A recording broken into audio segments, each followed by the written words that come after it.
Father, as a church, we are still in awe of what you have done. We are grateful for the years ahead. We thank you for what you have in store for us. We bless and exalt your holy name. We thank you equally for this evening's meeting. For your name alone will be glorified. We rest in the consciousness of the fact that you are with us and that your spirit is here to teach, to guide, to direct, to correct. Blessed be your holy name. In Jesus' name we have prayed. Amen and amen. You can have your seat, please. So welcome the person sitting beside you to church. So you know how I do it. I'll punctuate you if you are not doing it very well. Please welcome them consciously. We ask them how their day has been. Someone is not saying anything here. You don't have a neighbor. You have a neighbor. Just ask. Okay, has your day been tiring? Or maybe you just ate before you came to church. Maybe that's why they're sleepy or something. All right. So once again, you're welcome to church. So if there's someone who is fellowshipping with us for the first time, disclaimer, as always, this is not Pastor Poju Oyemade. I don't look like him. I mean, at least he doesn't wear beards. He has no facial hair like myself. So my name is Shola Alabi. So that said, how many of us came in through the door?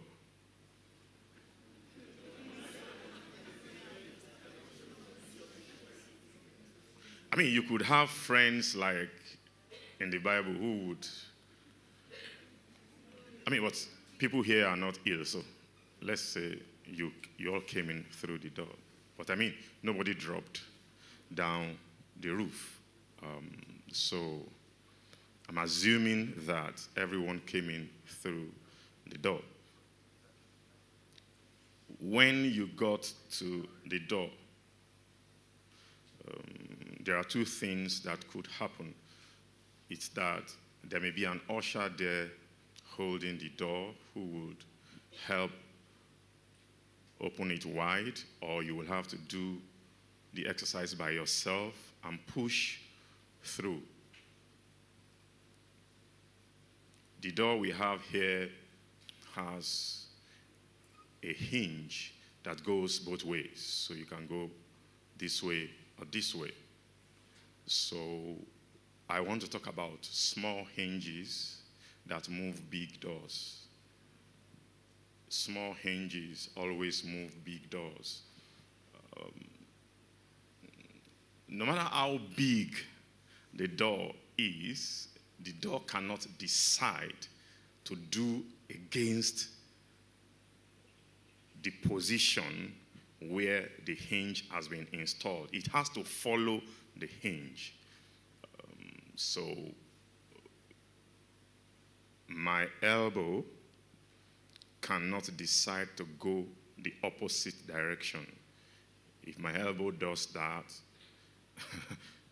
the next time you see me, I'll be in a cast, obviously. So the door cannot just wake up to have a brilliant idea to decide, I want to now begin to move this way. It must move in the direction of the hinge. The door to the car, to your house. Any door. And it's the same with the things of the Spirit. You can have the key,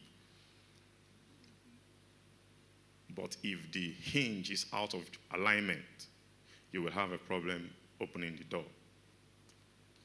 So it means that as important as the key is, the hinge should also be functional.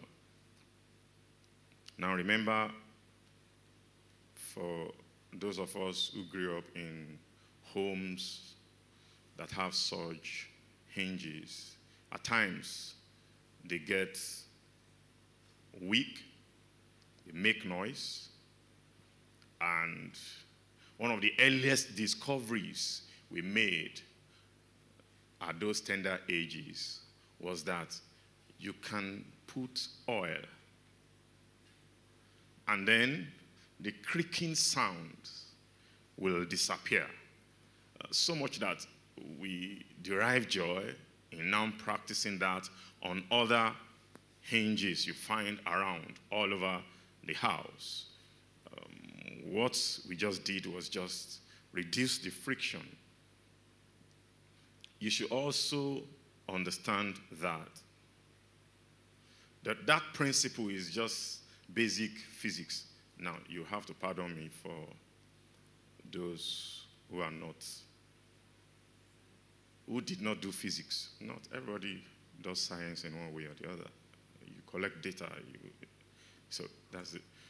But those who didn't do physics, you know there is the lever, there is the fulcrum, and there is the weight. The fulcrum is what is also called the hinge. And if I want to move this item, if I get a long wood and I pivot it at the base with the tiniest effort, I can tip over this item. The point where I pivoted it at the base is serving as the hinge. So it also, beyond serving as a means of direction, helps to provide balance and force. So we have just finished the week-long 30th anniversary. And a covenant has been entered that will mark the next phase of the church and practically your life. So what you see happen in the church, you can literally transfer it to your career, to your business, to your family, as the case may be. So there are three things I want to draw our attention to, and then we'll take time to pray. So for the covenant, now not covenant nation, but for the covenant we have entered into with God, that we mark what will happen to our lives in the years to come. I said there are three things I want to draw our attention to. That there are certain activities that must mark our life, that will serve as the hinge that will open that door, the door to that covenant. There are obligations that are expected. And then the attitude of someone who is in a covenant. So again, number one, what did I say? I said three things. Oh, yeah, no. So I will go back again. Activities, obligations, attitude. That's kind of the initial of my name. Alabi, Shola, Ayodeji. So it's AOA. Don't mind. I just like being. All right. So Matthew chapter 5, verse 44. Matthew chapter 5, verse 44. Just three things I said. Attitude, obligation, and activities. Matthew 5:44. Let's read together.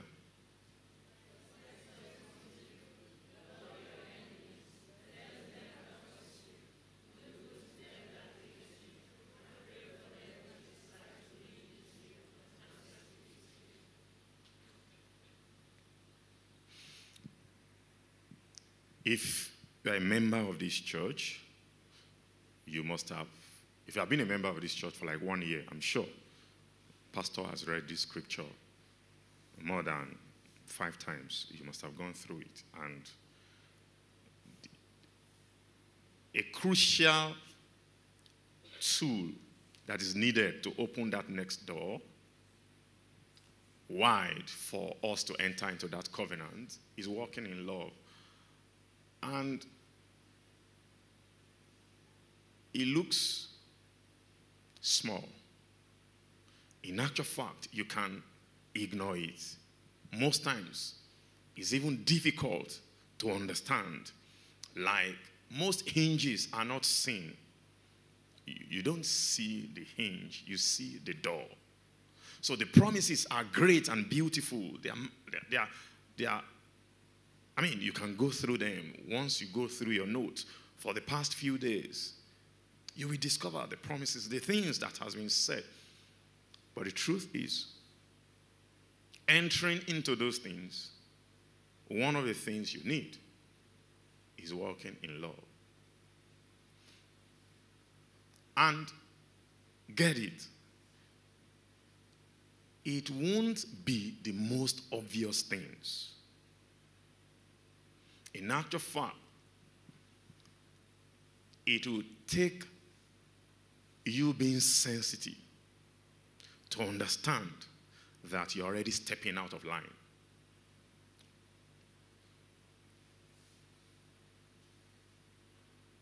Why? Because you will have a legitimate reason to say that I should not do this.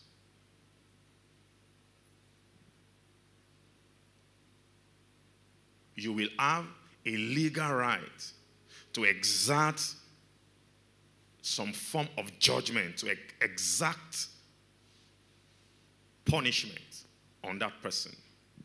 But the truth is, walking in love would mean that that last line of that scripture in Matthew 5, verse 44 is the clincher. That those who, he said, you should pray for them which despitefully use you and persecute you. That when you think about the way the person has dealt with you in the office, you feel used. You feel like you are the dumping ground. You feel like, how do we even do this born again thing when I come early, but they come late and nobody even complains about them somehow? It just so happened that maybe nobody just complains about them. And you feel used.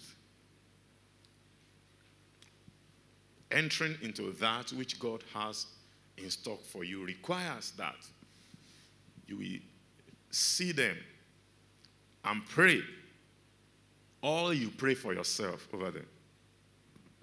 That those confessions you are making for yourself, you make it over them.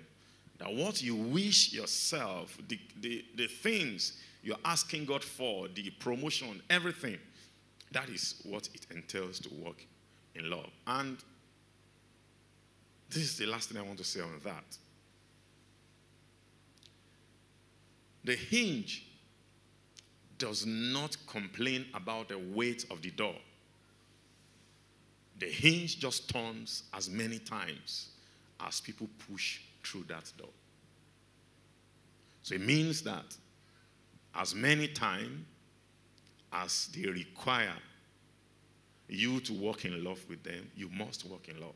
It means as many times as they step on you, as many times as they ride roughshod on you, as many times as they despitefully use you, you will walk in love, because the hinge would just stay there and open and close the door as many times as possible. Not once, not twice, not thrice. I mean, at times you can open and close the door to your house countless number of times in a day. So, number one, the attitude is walking in love. You must walk in love. The second thing about, the second attitude I want us to carry is the consciousness of the love of the Father. You must have that attitude that the Father loves you.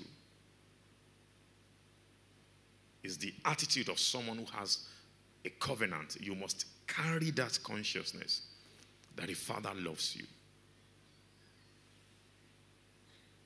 The environment cannot paint the image of the love of your Father. The love of your Father is the love of your Father.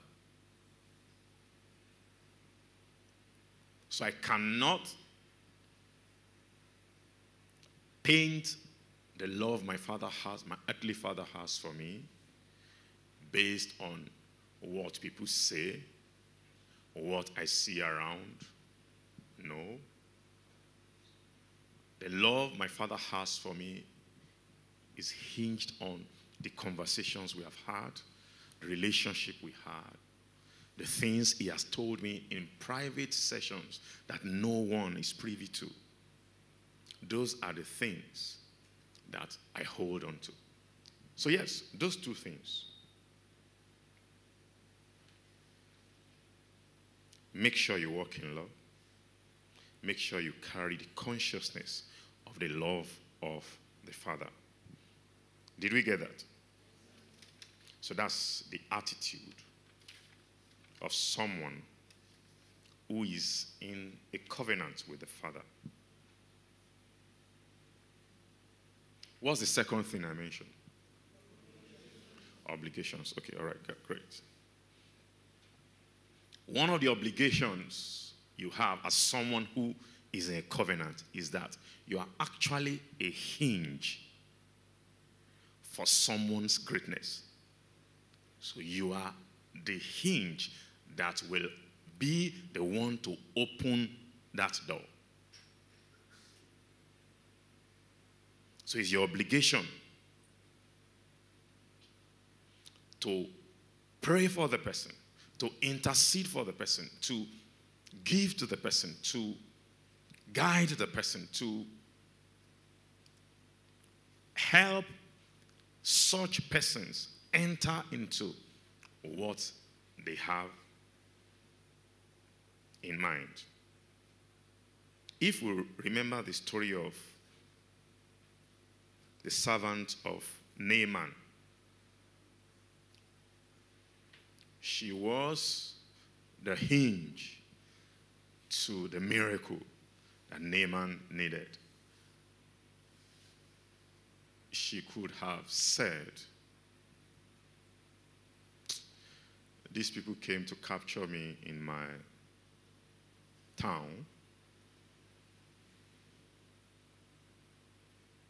You have to understand that for her to be captured at that age, some others would have been killed. They didn't just capture it. No war goes that smooth, except they just surrender willingly. And where are her parents? What happened to them? That separation.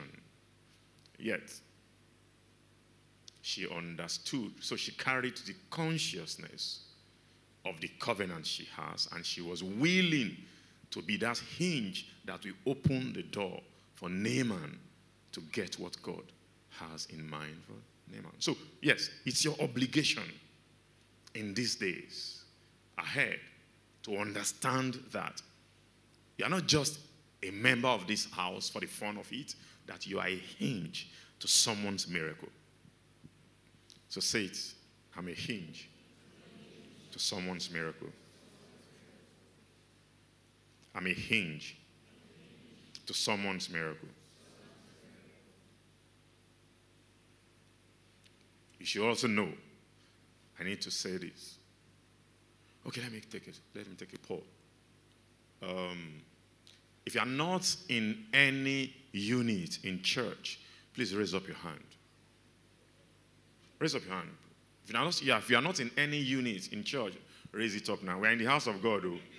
Raise it up boldly, boldly, boldly, boldly. Don't do this. Raise it up boldly.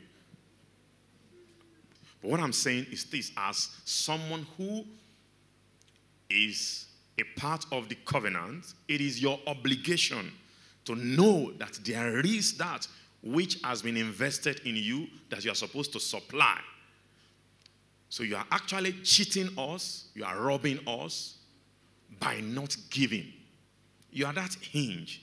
So you can't just be coming in, sitting down, taking, going away and coming back. No, that is not who you have been created to be. You are a hinge. So you are connected to one other person. And that which you supply is required to make one other person grow.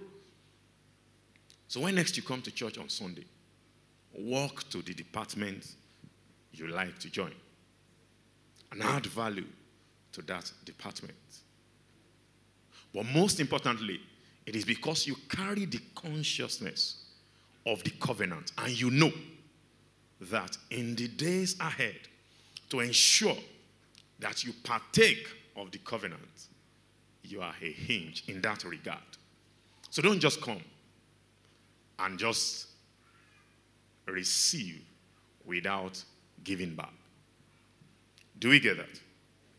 Of course, the third thing regarding that is, we remember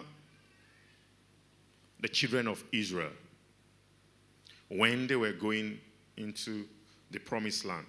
Some tribes already got their own land before crossing Jordan, but they refused to settle. They crossed to help ensure that everyone entered into their own rest. Then they came back to their own territory. So I'm saying to you that I know you know how to pray, but take it upon yourself to pray for someone. The reason why you have not been able to pray is because your prayer has been very self-centered and self-absorbed. Write down the names of 20 people in church and pray for them for 30 seconds each. You'll have done 10 minutes effectively. Just 30 seconds. Shola, Ayodeji, Alabi. There are 3 different people. So, but I'm saying write down their names and then pray for them. The reason why we say we struggle to pray is because we want to pray from our head. No. We have to get these things. There is structure. If you have to do long prayers, don't pray from your head. Write it down. Ajan Le Koko. Write it down and pray. Be specific what you want to pray about. Then pray in the spirit over that person. Read the scripture over that person as you are praying. Then move to the next person. Then move to the next person. Then move to the next person. Then move to the next person. In no time at all, you will discover that you have spent considerable time really praying. But if you just want to pray for yourself, in 7 minutes, you'll be done. And then you'll be moving around in your head. You understand? Like we heard during. So please, your obligation as a member who is a part of the covenant is to also stand in the gap and intercede for people. Pray for them. Hold their hands. Help them to get into that which God has in mind for them.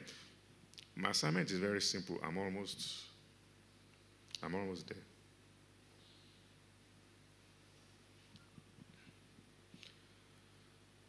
What's the third thing I said? Activities. So one of the major activities you have to engage in is prayer. Prayer is a judicial route of getting God's judgment over anything. So, when everything is going well, pray. When everything is not going well, pray. Persistent prayer wears resistance. So if anything is resisting, stay there and pray. So as someone who understands the covenant, you should trust the power of the covenant. And because of that, you will carry it to the place of prayer to wage war. We have been taught to live a fasted life. Some people in the Bible made up their mind to fast till Paul is killed. As in, they swore an oath to kill a man. We will not eat or drink, let alone you, who has been given a covenant. Is it now jollof rice that will hinder that?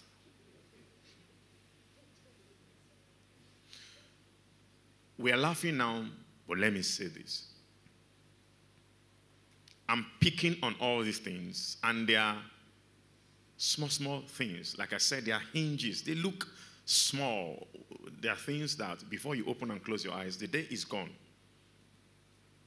But I'm sure December 31st to January this year, you wrote it down somewhere that you will pray for so number of days. You will fast for so number of days. You will evangelize. You will give. You will.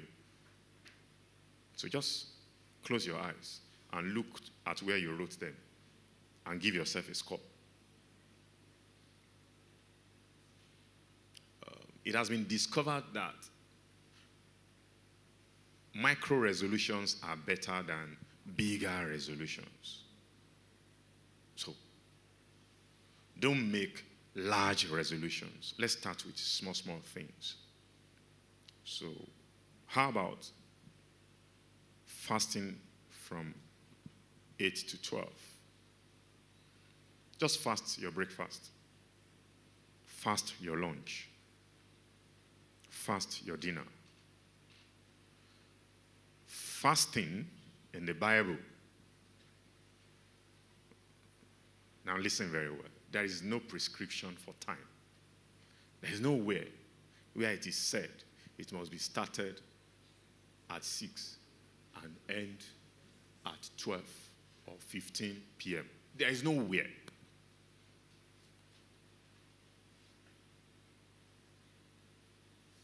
Please see if there is. Help me out. I don't know where. Fasting is nesto, means to abstain, means you can abstain from TV. You can abstain from social media. You can abstain from food. You can abstain from a lot of things. So you must live a fasted life, but start from those small ones. I want to fast my lunch today. So, and during lunch, don't go for lunch. Find somewhere. You can just walk the compound of the office. Just walk away from people and just pray and just redirect your focus. These things are easy to do. You find it difficult to pray for long hours. Please, Saturday morning, wear your slacks, wear a comfortable shoe, and plug your ears. Don't plug both ears, but plug one ear. And then just make sure you walk for 1 hour. When you walk for 1 hour, pray in tongues. You may drift in between. By the time you do that consistently, it will be easy to pray when you are in the house. The challenge with believers is that we want those things to fall on us like, agbalumo or mango. No, it's not going to happen. There is the discipline that is needed. So, walk and time yourself for 1 hour and say, I will not go back home. Then, wherever you get to, if you know you are too tired, you can get a car, a tricycle or something to bring you back home. But at least you have gotten that 1 hour stretch. If you do 1 hour, then to do 10 minutes at home will be easy, right? You know, it's like what I said the last time I said that people were doing 30 push-up challenge. You understand? Those who did that 30 online, they have been doing more than 30 in their private lives. But someone who has not done 30 and now wants to do 30, you are seriously on your own. So I'm saying that let's create a system around our life that can help us to do the things that will make it easy for us to enter into the covenant. That is the long and short of this story. That it is expected. There are simple things in your life. You are doing the dishes. You are ironing your clothes. Just pray in the Spirit. But over and above that, the first thing to start with is to have a list. Trust me. On Monday, you must have a list. On Tuesday, you must have a list. On Wednesday, have a list. Thursday, have a list. Friday, have a list. Saturday, have a list. Sunday, have a list. There must be something you want to pray for. Once it is that structured, it will be easy to pray. But you just want to wake up and then just pray. No, you are not yet there. Do what is expected of you. I have my list. Mondays, there is self, ministry, health, future. Tuesday, there is church, there is TCN Ikorodu, there is vigil, there is Wednesday, Nigeria, listening to messages. Thursday, family, siblings. Friday, my business, my general prayer list. Saturday, church, second prayer list. Sunday, newcomers, members. Then I go again, then I go again, then I go again, then I go again. So when people say they pray, it is because there is something you just open in the morning and you know. By the time you do it over and over again, of course you now have those things in your memory. But don't just live your life casually.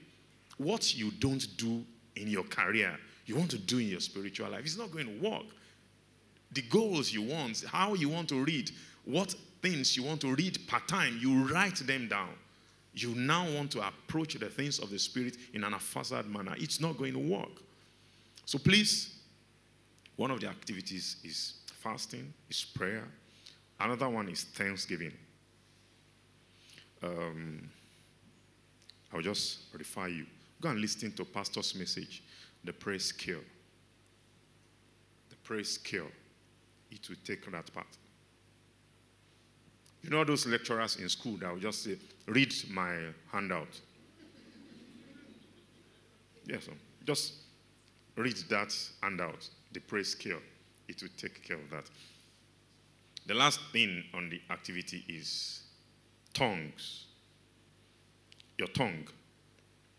They say the tongue is a little member. So it's in two folds. Your words for yourself and your words against others. As someone who is a member of the covenant, who has an understanding of the covenant, who wants to partake of the covenant, then be careful of using negative words, hurtful words about others. Of course, James 3:14, James 3:4, James 4:11.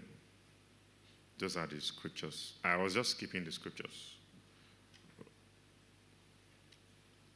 So, the third thing is, I said, how you use your tongue over yourself, over your others, over others. But the last one is, I don't want you to keep quiet when anyone says anything negative about you.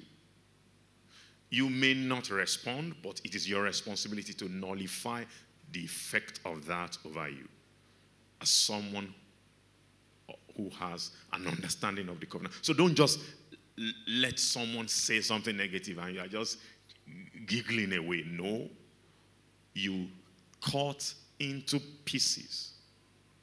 And if you have listened to Pastor very well, you will hear those words falls down dead, ineffective. Who has heard that? Yes, you will hear him say that those words falls down dead and ineffective. So don't let people just say things over you negatively. Someone at work is making a statement concerning what you are doing, concerning your progression, concerning something you are applying for, and then you just kept quiet. No, you may not react physically. The weapons of our warfare are not carnal, so that is not how to respond. It is that, like someone said, I may be gentle physically, but I may tout on my knees. You understand? That when I go to my knees, then we exert the muscle. So don't just keep quiet when someone uses their tongue in that manner over your life. In closing, the best way to swing that next big door is to hinge it on all these habits that we have spoken about. Hinge it on them. Make sure that you go through them over and over and over and over again. And now, these are basics. These are basic things that you know.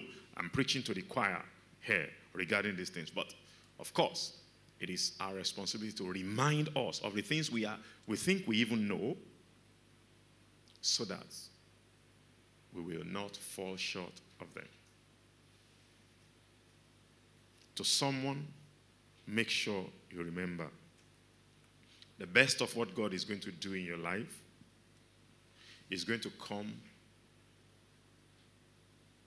through the hinge of disappointment and betrayal. Yes.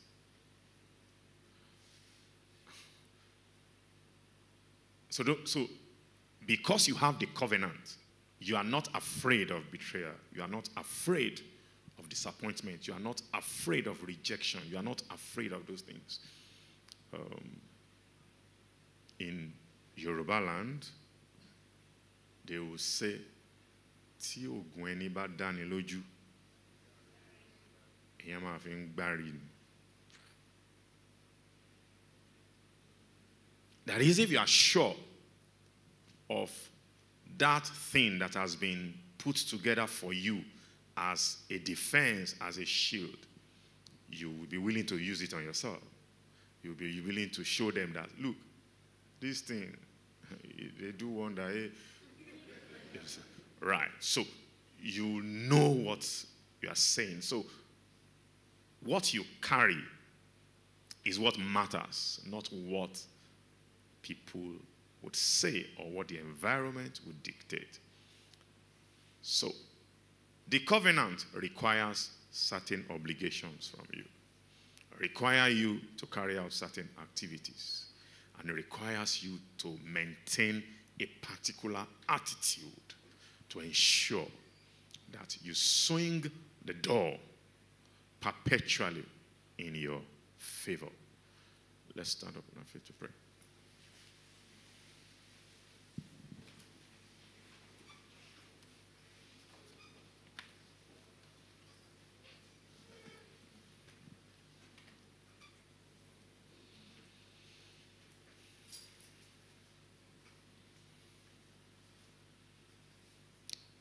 So, number one, generate a list.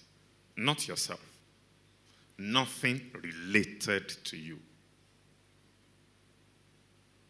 Nothing related to you. Just two. Maybe two people, maybe two businesses, maybe two, not related to you, that you are going to pray for. And then we join hand with the person beside you and we'll release power, we'll release life. If you know someone that is sick somewhere, we can pray for the person, but not you. Nothing related to you.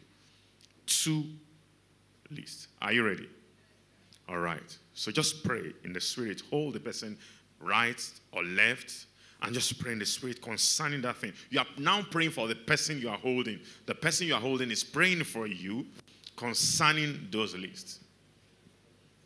If you can, if it's not private, you can mention it to them. Any names, you can tell them the names of the person, and then we'll pray over those names. Do you have family members who are not yet saved? We can pray for them.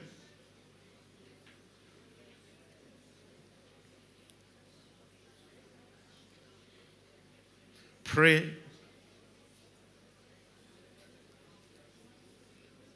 We know not what we should pray for as we ought. So, but the Spirit itself intercedes with us with groanings which cannot be uttered. So hold that person and pray intently. While you are having the image of those people. That person that hurt you deeply. Yes. We are releasing life. Life.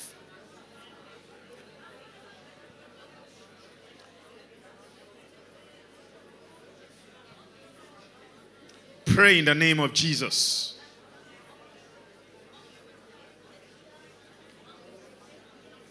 Pray like someone who is conscious of the covenant. Pray like someone who has an understanding of the love of the Father. Your Father is interested in that person. In that person. Your Father is interested in that person. You are praying for the person you are holding. Let the oil flow. Let the oil flow. Let the balm heal.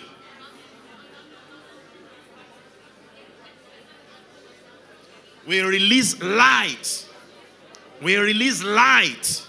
We release light.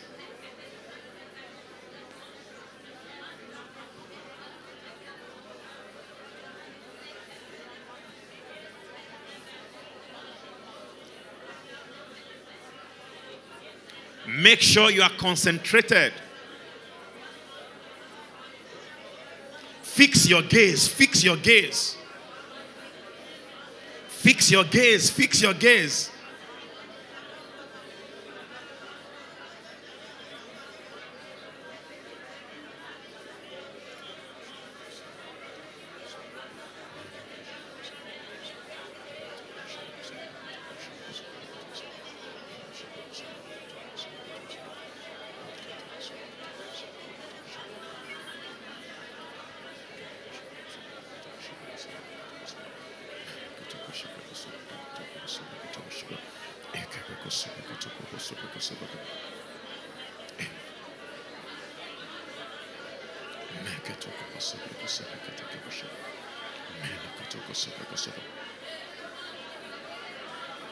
In the name of Jesus, we pray.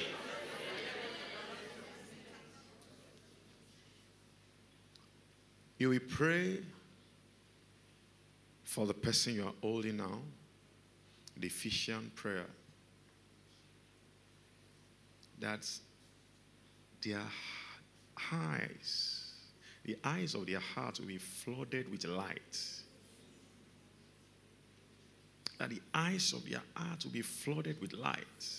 Insight into the things of God. They will know the immense power that is available unto them.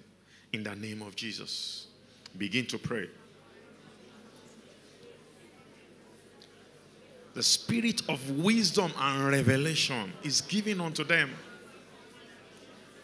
The spirit of wisdom and revelation is given unto them.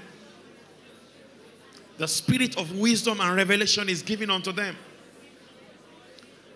The spirit of wisdom and revelation is given unto them. The spirit of wisdom and revelation is given unto them.